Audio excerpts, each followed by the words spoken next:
Selamat datang di channel Educamp Ganesha. Sebelum kita mulai, biasakan kita berdoa terlebih dahulu dan meminta file kepada admin agar pembelajaran lebih terstruktur. Baik, kita langsung ke soal SBMPTN Geografi di bab Sistem Informasi Geografis. Oke, soal nomor 1 dari SBMPTN tahun 2020. Masalah sumber daya alam adalah penyebarannya yang tidak merata, baik jenis maupun jumlah, dan nilai kegunaannya ditentukan oleh penguasaan pengetahuan dan teknologi. Sebab, barang tambang merupakan sumber daya alam yang terikat pada lokasi dan dapat menjadi sumber daya potensial atau aktual bergantung pada pemanfaatnya.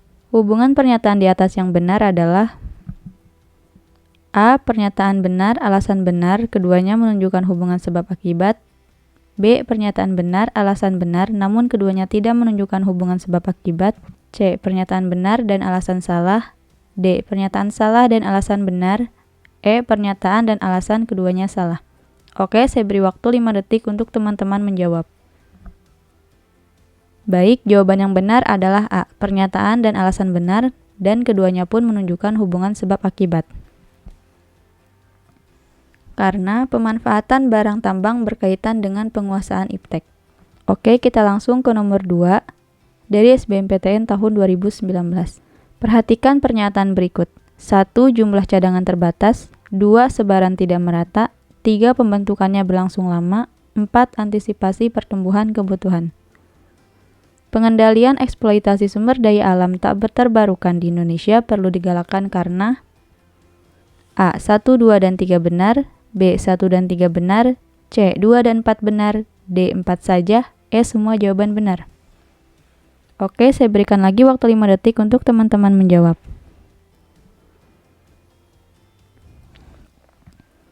Baik, jawaban yang benar adalah A. 1, 2, dan 3.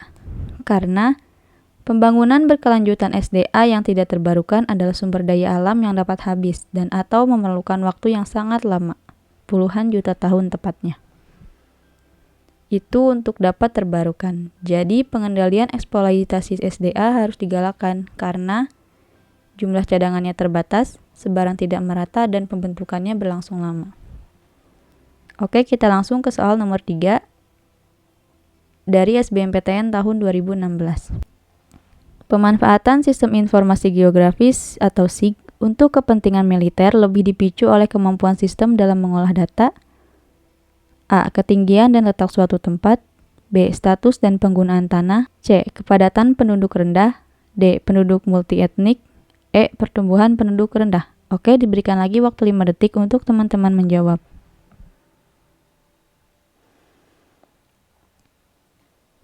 Baik, jawaban yang benar adalah E. Pertumbuhan penduduk rendah. Di sini, SIG atau Sistem Informasi Geografis untuk kepentingan militer itu digunakan antara lain 1. Untuk observasi dan medan tambahan. 2. Rintangan dan jalan pendekat. 3. Mobilitas lintas medan. 4. Tempat pendaratan heli dan penerjunan pasukan. Dan yang kelima, identifikasi lokasi fasilitas. Oke, kita ke soal nomor 4 dari SBMPTN tahun 2014. Kajian fenomena geosfer dalam Sistem Informasi Geografis atau SIG, beberapa peta tematik menggunakan teknik analisis. A. Tetangga terdekat. B. Buffering. C. Tumpang susun. D. Seleksi. E. Jaringan. Oke, 5 detik lagi untuk teman-teman menjawab. Baik, jawaban yang benar adalah C. Tumpang susun. Karena integrasi beberapa peta tematik pada Sistem Informasi Geografi atau SIG menggunakan teknik tumpang susun atau overlay. Oke, ke soal nomor 5 dari soal tipikal SBMPTN. Suatu sistem berbasis komputer yang digunakan untuk menyimpan, memanipulasi, dan menganalisis informasi berbasis spasial disebut A. Penginderaan jauh. B. SIG. C. Manajemen geografi. D. Sistem informasi spasial.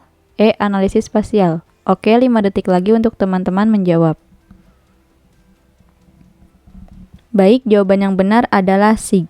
Jadi, sesuai dengan definisi sistem informasi geografis itu adalah sistem berbasis komputer yang digunakan untuk menyimpan, memanipulasi, dan menganalisis informasi spasial atau geografis.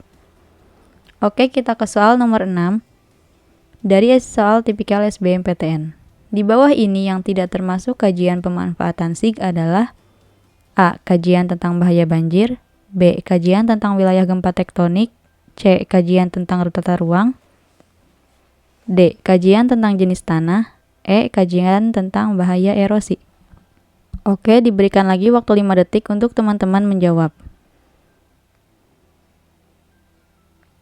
Baik, jawaban yang benar adalah A. Kajian tentang bahaya banjir.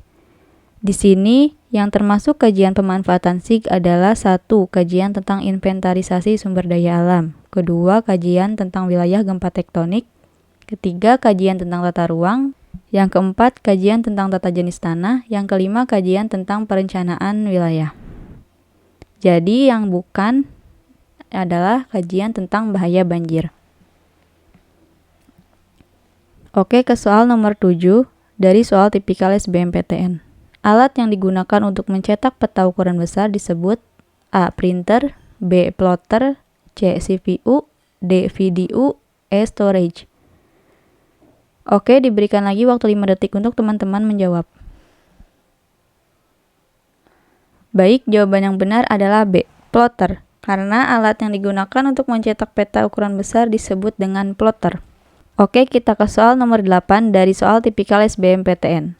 Data raster dalam SIG mempunyai keunggulan antara lain A. Analisis keruangan rendah, B. Tidak perlu memanipulasi data, C. Teknologi dengan biaya mahal, D. Resolusi spasial kecil, E. Tergantung penggunaannya. Oke, 5 detik lagi untuk teman-teman menjawab. Oke, jawaban yang benar adalah D. Resolusi spasial kecil. Karena data raster dalam SIG mempunyai keunggulan antara lain yaitu resolusi spasial kecil sehingga mampu menggambarkan wilayah secara detail. Oke, soal nomor 9 dari soal tipikal SBMPTN. Simbol peta dalam SIG yang tidak berbentuk area adalah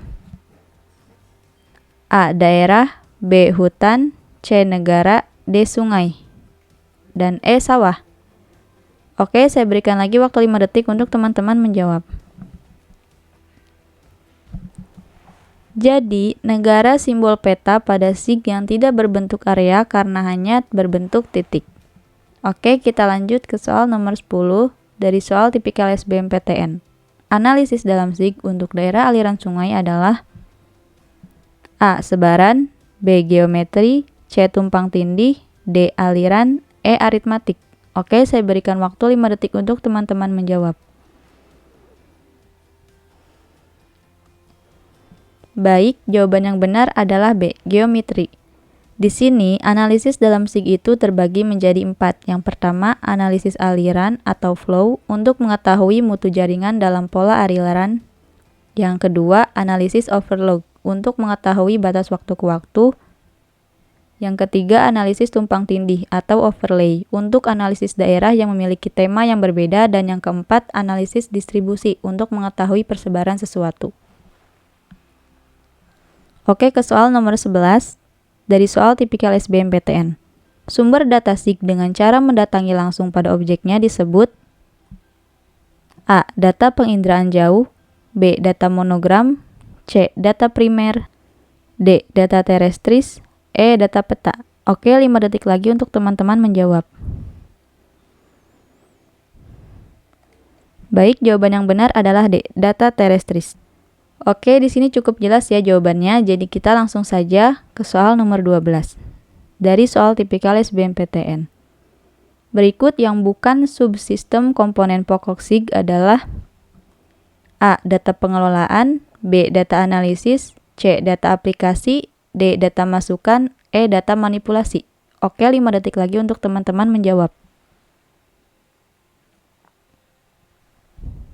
Baik, jawaban yang benar adalah C. Data aplikasi.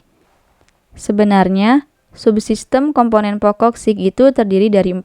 Yang pertama, data pengelolaan, yang kedua data analisis, yang ketiga data masukan, dan yang keempat data manipulasi. Jadi di sini yang tidak termasuk adalah data aplikasi. Oke, ke soal nomor 13 dari soal tipikal SBMPTN lagi. Secara umum, kemampuan manusia dalam SIG adalah A. Operasional dan pemakaian, B. Operasional dan pemanfaatan data, C. Pemakaian dan pemanfaatan data. D. Manajerial dan profesional teknik. E. Manajerial dan pemakaian. Oke, 5 detik lagi untuk teman-teman menjawab.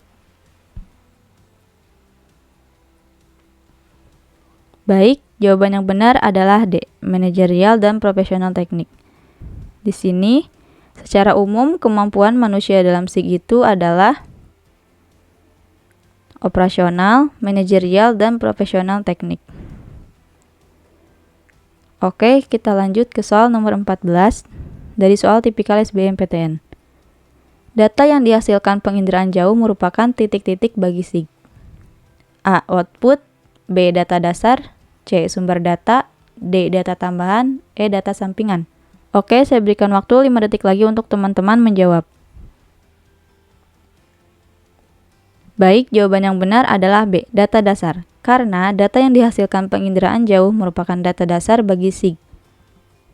Karena akan diproses selanjutnya dalam analisis SIG sesuai tujuan yang akan dicapai. Oke, soal terakhir nomor 15 dari soal tipikal SBMPTN. Analisis data SIG untuk mengetahui batas dari waktu ke waktu adalah A. Database. B. Aliran. C. Flow. D. Tumpang tindih. E. Overlay. Oke, saya berikan lagi waktu 5 detik untuk teman-teman menjawab.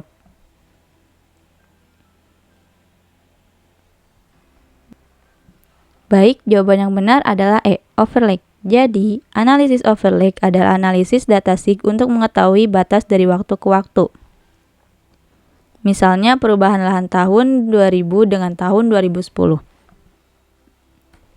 Baik, sekian pembahasan soal SBMPTN Geografi di bab Sistem Informasi Geografis. Jangan lupa subscribe, komen, dan like. Jika video ini bermanfaat, teman-teman share sebanyak-banyaknya ya. Sampai jumpa di video selanjutnya.